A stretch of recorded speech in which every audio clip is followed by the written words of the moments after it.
ہم آئے روز سنتے ہیں کہ پاکستان نے آئی ایم ایف سے قرض لے لیا ہے۔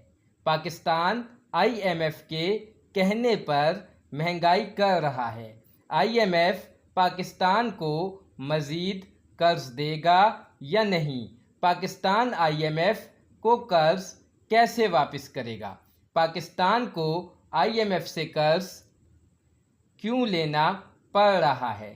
آئی ایم ایف پاکستان کو قرض کیوں دے رہا ہے؟ اس قدر زیادہ پاکستان میں آئی ایم ایف کے بارے میں بحث ہوتے ہوئے اور اس قدر زیادہ پاکستان میں قرض کے حوالے سے آئی ایم ایف کے کردار کے ہوتے ہوئے ہمیں آئی ایم ایف کے بارے میں جاننا بہت ضروری ہے۔ تو آئیے جانتے ہیں آئی ایم ایف کیا ہے۔ آئی ایم ایف ایک مختصر نام ہے انٹرنیشنل مانیٹری فنڈ کا۔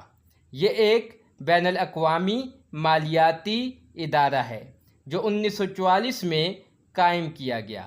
ادارے کا مقصد کمزور معیشت والے ممالک کو قرض دینا اور عالمی معیشت کو مستحکم کرنا ہے۔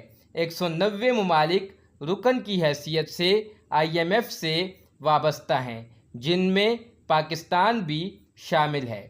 پاکستان 11 جولائی 1950 کو آئی ایم ایف کا رکن بنا تھا۔ آئی ایم ایف مشکلات میں گرے ممالک کو قرض دے کر ان سے سود سمیت یہ قرض واپس لیتا ہے۔ قرض دیتے ہوئے یہ ادارہ بعض اوقات سخت شرائط بھی عائد کرتا ہے۔